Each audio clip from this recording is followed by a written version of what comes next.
నమస్తే welcome to CM today నేను మీ మధు. ఇండస్ట్రీలో ఎన్ని విభేదాలు ఉన్నప్పటికీ ఏదైనా ప్రాబ్లం వచ్చినప్పుడు మాత్రం సీనియర్ నటులందరూ ఒకటవుతారని నిరూపించడంలో చిరంజీవి ఎప్పుడు ముందు వరుసలోనే ఉంటాడు. ఇక ఇండస్ట్రీలో ఎవరికి ఏ ప్రాబ్లం ఉన్నా కూడా తను ముందు నిలబడి దానిని సాల్వ్ చేయడానికి చాలా వరకు ప్రయత్నం అయితే చేస్తూ ఉంటారు. అందువల్ల చిరంజీవిని చాలా మంది ఇండస్ట్రీ పెద్దగా కూడా కొనియాడుతూ ఉంటారు. మరి మొత్తానికైతే ప్రస్తుతం చిరంజీవి మోహన్ బాబును కలవడానికి సిద్ధమవుతున్నట్లు ఇక్కడ తెలుస్తుంది. గత కొద్ది రోజుల నుంచి కలెక్షన్ కింగ్ మోహన్ బాబు ఇంట్లో కొంతవరకు గొడవ అయితే జరుగుతున్నాయి.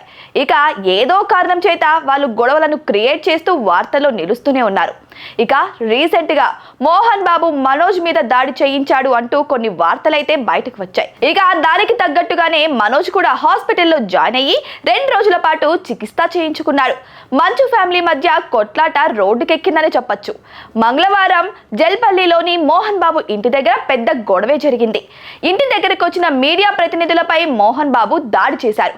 ఈ ఘటనలో మోహన్ బాబుపై బిఎన్ఎస్ సెక్షన్ 1181 కేసు నమోదు చేశారు పోలీసులు. జర్నలిస్టులపై మోహన్ బాబు దాడిని పౌర సమాజం ఖండిస్తుంది.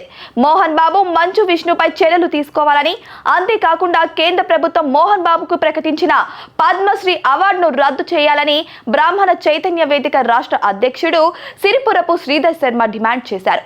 ఇక గతంలో ఇదే బ్రాహ్మణులపై మోహన్ బాబు విష్ణు దాడి చేయడం కూడా ఇక్కడ గమనార్హమని చెప్పొచ్చు.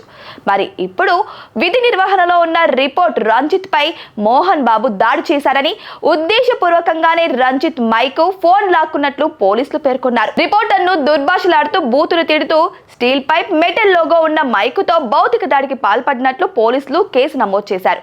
కాగా మోహన్ బాబు వ్యవహార శైలిపై నిరసనలు వెలువెత్తుతున్నాయి. ఇక విషయంలోకి వెళితే ఇక వీళ్ళిద్దరూ దాదాపు ఒకేసారి సినిమా కెరియర్ ను స్టార్ట్ చేసినప్పటికీ చిరంజీవి మాత్రం టాప్ స్టార్ గా ఎదడమే కాకుండా ఇండస్ట్రీలో మెగాస్టార్ గా పేరు సంపాదించుకుంటే, మోహన్ బాబు మాత్రం విలన్ గా చేసి హీరోగా కొన్ని సినిమాల్లో నటించి నటుడిగా మంచి గుర్తింపు సంపాదించుకున్నారు. ఇక ఏదేమైనా కూడా ఆయన లాంటి నటుడు తెలుగు సినిమా ఇండస్ట్రీలో మరొకరు ఉండరని చెప్పడంలో ఎంత మాత్రం అతిశయోక్తి లేదు. ఇక ఫ్యామిలీ ప్రాబ్లమ్స్ తో కొంతవరకు విసిగిపోయిన ఆయనను చిరంజీవి కలిసి పరామర్శించి మోరల్ సపోర్ట్ గా నిలవాలనే ఉద్దేశంతో ముందుకు సాగుతున్నట్టు తెలుస్తుంది. ఇక ఎంతైనా మెగాస్టార్ చిరంజీవి అంటే ఇండస్ట్రీలో ఒక పెద్ద దిక్కుగా ఉన్నారు కాబట్టి తను ఎవరికి ఏ కష్టం వచ్చినా కూడా ఏదో ఒక రకంగా వారిని ఆదుకునే ప్రయత్నం అయితే చేస్తూనే ఉంటారు.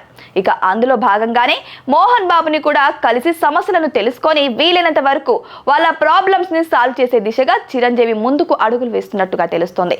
చూడాలి మరి చిరంజీవి చెప్పినట్టుగా మోహన్ బాబు ఫ్యామిలీ మెంబర్స్ వింటారా లేదా అనేది.